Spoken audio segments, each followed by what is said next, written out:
Hello, everyone. Welcome to Friday morning's MTG coffee. Happy weekend, everyone. Now, let's discuss condition. I know what old Jack Burton always says at a time like that. Have you paid your dues, Jack? Yes, sir. The check is in the mail. So, everyone, let's discuss condition today. Happy Friday. I'm here with Ash, so if you hear any sniffing noises or something like that, it's just the pups. So, condition. It really is absolutely everything, especially with older cards. I was thinking about this because last night, freaking Crazy Brody from Alfonso Investments, this guy opened a Legends pack on the stream last night with DJ Longhair. Crazy thing to do. And he didn't tell nobody, he just, whips it out and starts doing it. Like he didn't tell anybody beforehand to plan for it or anything. Crazy. All right, so, I'm looking at those cards, and he did it right. He had a play mat, and he did it kind of how I do it when I'm filming. It's like you open it and you place it on the play mat. You gotta be very freaking careful. But immediately thereafter, you really should be reaching for sleeves. And I don't know if you saw how I did my Stronghold pack last, but I think I'm going to be trying to do that moving forward where, I'm looking at the cards from the back, turning them over, but the last card is the rare, so I'll take that and put it in a sleeve and put it down to handle later, without looking at it. So, I don't know. Anyway, condition really is everything, okay? If you look at the coin market, some of the major hitters are what's called conditional rarities. And what that means is, 99.999% of the coins that you'll find for that date and mint mark are in, MS63 or less condition, right? And you happen to have one that's MS65. If it's a common date, that thing is still worth money because it's what's called a conditional rarity. Now, we don't really have that in MTG, but we kind of do. And it's couched in terms of set collectors, right? Because they have to be the only one crazy enough to want a really high grade card of like a common like this. So let me ask you, what's this worth, right? What's this worth?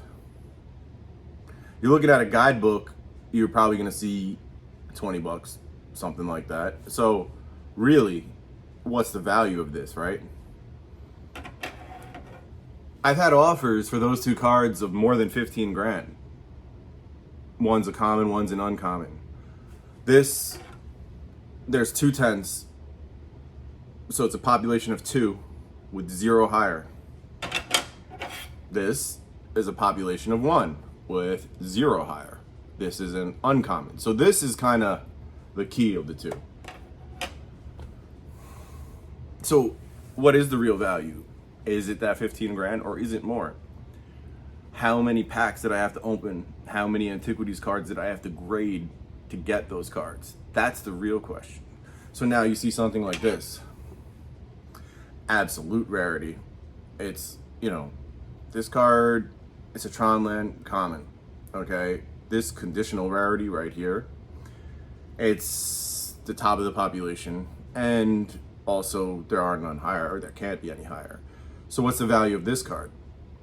You look this up, it's $5-10 maybe 20 in good condition. In good condition. What's the good condition there?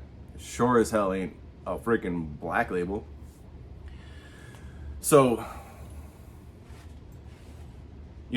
when you have a coin market of thousands of coins, tens of thousands of American coins, and common ones with conditional rarities are going for tens of thousands of dollars, right? Now you have a market like Magic the Gathering where print runs of cards are a lot lower than coins. And it's kind of a smaller market in general, or not market, I wouldn't say. There's less items in the market, if you understand what I'm saying. Like there's more coins, more dates, more mint marks than there are Magic cards, something like that. Anyway, what I'm trying to say is if one of those can go for 50 grand just because it's a really high condition and there aren't many high condition ones of that coin, why can't a Magic card be 50 grand for the same type of conditional rarity? Our market isn't there yet, but will it get there? That's the question. I think when we're at that point, that's where we're all trying to go. An educated market that knows about the rarity and condition of items. I think if we emulate the coin market, we'll be able to extend the life, if not create more interest in Magic cards. It's a pretty interesting thing. So this card right here, let's talk about this again, right? And why I didn't sell it. Those 3 cards, I got offered 30 grand for those 3 cards. The person who offered it is also the #1 registry set holder in the world, so pretty much the prime candidate for these cards. He's got like 40 BGS 10s from Antiquity, some ridiculous number. Anyway, that card, the Black Label, I don't know if you watch the video game graded industry and what they've been selling for in the past year, 2 years, right? That card, this 10, is basically my Mario Kart, if you know what I mean. Super high grade of something that's not crazy uncommon, right? It sold for 1.5 million in a recent auction. Yeah, it came down to 800,000, but a copy still sold for 800 grand. The first one sold for $1.5 million. And yeah, that's basically a conditional rarity of an item that isn't too rare. Think about how many games were printed. It's ridiculous. But again, they're meant to be played with, not saved in their wrapper. Same thing with Magic cards. They're meant to be played with, not freaking saved for 1,000,000 years and opened and graded. But here we are. So that's a card I'm holding on to, that Black Label, because it's like, I don't want to regret it. I've already sold cards that I regret. Just learn and move on.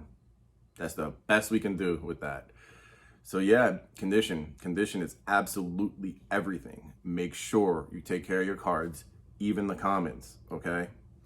We've learned recently with the 4 Horsemen commons that they are valuable. I mean, I learned it years ago. I graded my Arabian Nights cards. I got a 10 Desert. This idiot sold it for 2 grand, like within 2 minutes of it being on eBay. Stupid, stupid, stupid. That card, man, a BGS 10 Desert from Arabian Nights. I don't know. Something about 10s that are commons, the cards that people used to just chuck or play with.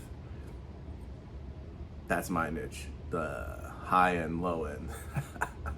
All right, guys, I'm gonna be heading out here. I made my coffee just to have with you guys. Usually when I'm on the road, I get it on the road, but I'm like, I gotta have a coffee with the boys today, you know?